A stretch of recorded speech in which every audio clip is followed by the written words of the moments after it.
If the freedom of speech is taken away, then dumb and silent we may be led, like sheep to the slaughter. It is far better to be alone than to be in bad company.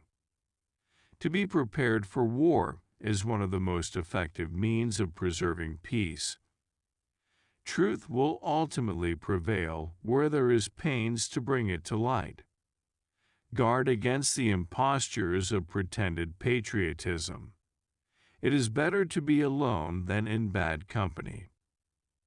Be courteous to all, but intimate with few, and let those few be well tried before you give them your confidence. It is better to offer no excuse than a bad one. True friendship is a plant of slow growth, and must undergo and withstand the shocks of adversity before it is entitled to the appellation. My first wish is to see this plague of mankind, war, banished from the earth.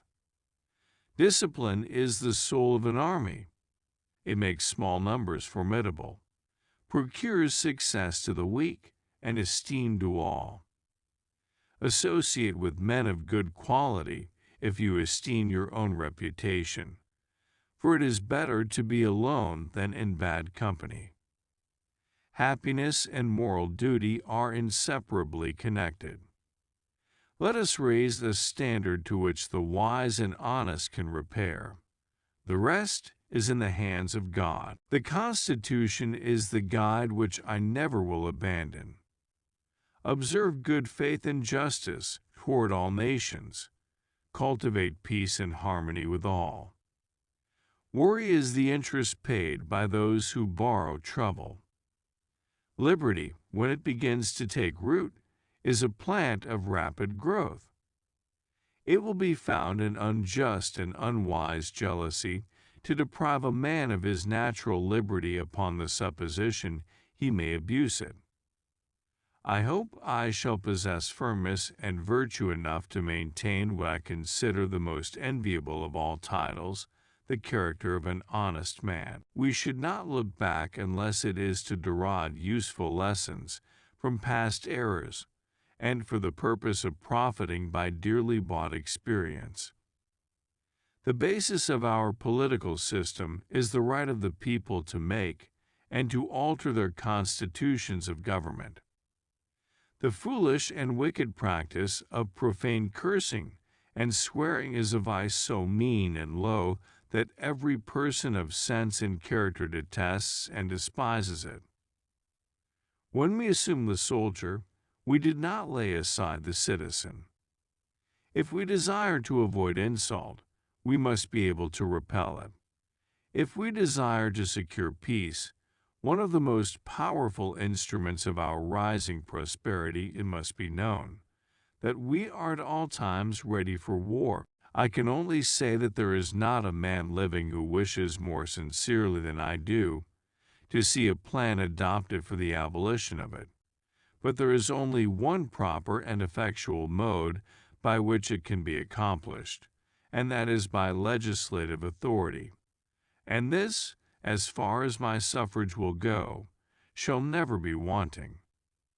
Few men have virtue to withstand the highest bidder.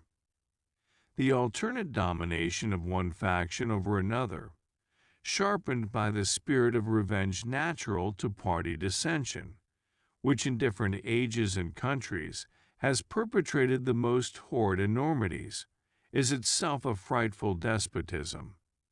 But this leads at length to a more formal and permanent despotism. Labor to keep alive in your breast that little spark of celestial fire called conscience. The time is near at hand which must determine whether Americans are to be free men or slaves. Laws made by common consent must not be trampled on by individuals. Let your heart feel for the afflictions and distress of everyone, and let your hand give in proportion to your purse. Let your discourse with men of business be short and comprehensive. Mankind, when left to themselves, are unfit for their own government.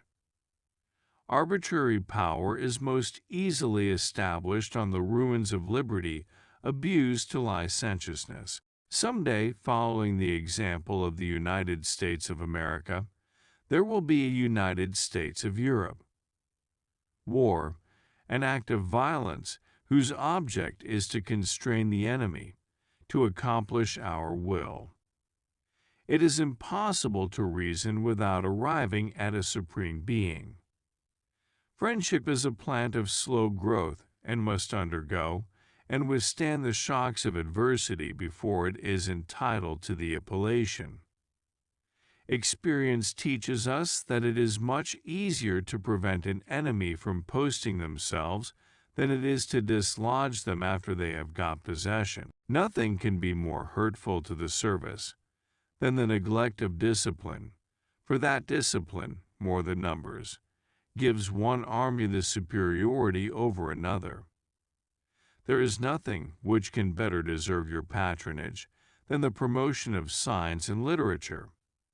Knowledge is in every country the surest basis of public happiness. I walk on untrodden ground.